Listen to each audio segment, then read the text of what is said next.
జాగృతి November 24 దేపాడు సంచిక నుంచి అడుగడుగున విలక్షణత శ్రీ కూర్మమ్మను గురించి తెలుసుకుందాం. కూర్మాలయంలోనిదంతా గాంధర్వ శిల్పకళ. ఆలయాభివృద్ధి కళింగ చోళరాజుల పాలనలో చాలా వేగంగా జరిగింది. గుడి చుట్టూ నిర్మాణ బాధ్యతను గంగరాజు వంశీయులు నిర్వహించారు. శ్వేతగిరి మహత్య గ్రంథం ప్రకారం వంశధారా నదీ తీరంలోనిదే శ్రీకూర్మ శైలం. కూర్మనాథుడి విరాట్ రూపంలాగా గోచరిస్తుంది ఈ శ్రీకూర్మ శైలం.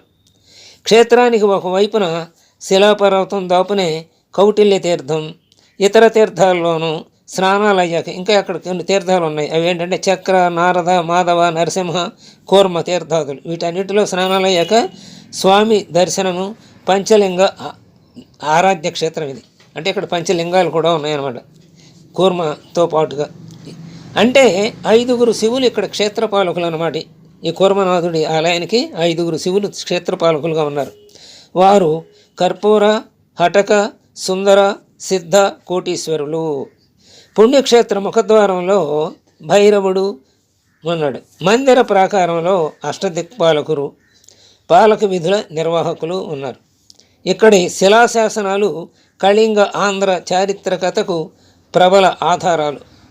మరో విలక్షణత ఏమిటంటే 108 రాతి స్తంభాలు ఏకశిలా నిర్మాణాలే. పైగా వేటికి అవే భిన్నం. సర్వసహజంగా గర్భగుడిలో మూల విరాట్టు ఉండే ఈ కోవెలలో మటుకు ఆ గుడికి ఒకవైపు గోడమూలగా వ్యవస్థీకృతులై ఉంటారు స్వామివారు, మధ్యలో కాకుండా. లోపలికి వెళ్ళి చూసే భక్తులకు మహదానుభవం ఇది. మందరాచలధారణ హేతో దేవాసుర పరిపాల విభో కూర్మాకార శరీర నమో భక్తంతే పరిపాలయాం. క్షీరసాగర మథనవేళ సముద్రంలోకి కుంగిపోతున్న మందర పర్వతాన్ని నిలబెట్టడానికి స్వామి కూర్మ అవతారధారి అయ్యారన్నది పురాణ ప్రశస్తి. ఏ పనిని చేపట్టినా తుదిదాకా నిలబడితేనే గెలుపు వర్తిస్తుందన్నది భక్తజనావళికి సందేశం అన్నమాట. స్థిరత్వానికి ఉదాహరణే కూర్మం. సమస్తానికి ఆదర్శప్రాయం అది. స్వామి అధిష్ఠించినది రాతి పీఠం. దేవాలయాన అరుదైన కుట్టి చిత్రాలు నేత్రానందాన్ని కలిగిస్తూ ఉంటాయి. నీటి అడుగు భాగంలో మట్టి కలగలిసి తెల్లగా ఉన్నందునే శ్వేత పుష్కరిణి. మరో పేరు గోపీచందనం. పురాణ కాలాన బాలకృష్ణుడు జలక్రీడలాడిన ప్రదేశంగా ప్రతీతి.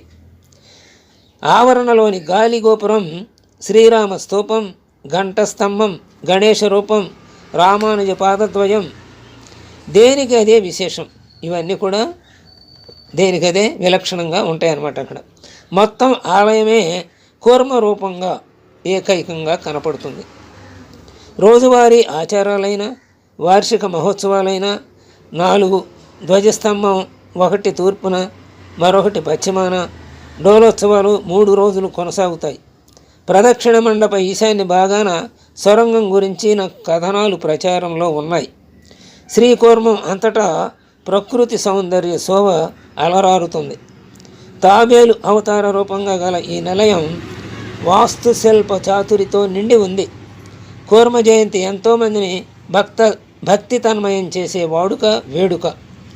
ఆ జయంతి చాలా బాగా జరుగుతుందన్నమాట. ఇక్కడ మహావిష్ణువు దశావతారాల్లో ఇది 2వదిగా సుప్రసిద్ధి. బ్రహ్మ ప్రతిష్ఠిత పంచలింగ క్షేత్రంగానూ విఖ్యాతి.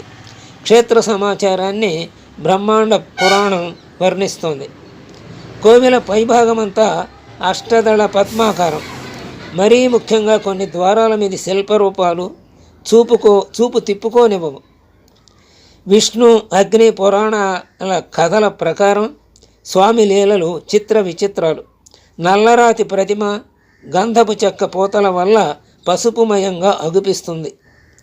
ఆలయ దరిదాపునే కూర్మనాయికకు అంకితమైన ఆండాళ్ విగ్రహ రూపం ఉంది. దైవాలకు, ఇక్కడి దేవతలకు నిత్య అభిషేకం, తిరుమంజనం. కూర్మనాథ సందర్శకుల్లో అలనాడు బలరాముడు ఉన్నాడని కూడా స్థల పురాణం చెబుతోంది. హలాయుధంతో భూమిని తవ్వి నదిని ప్రవహించేలా చేసినందునే నాగావళి అవతరించింది అని ప్రస్తుతి. కాశీ, గయా క్షేత్రాల్లో మాదిరిగా శ్రీకూర్మములో పితృకార్యాలు నెరవేరుస్తూ ఉంటారు. 18 పురాణాల్లో ఒకటి కూర్మ సంబంధితం, అంటే కూర్మ పురాణం కూడా ఉంది 18 అష్టాదశి పురాణాల్లో.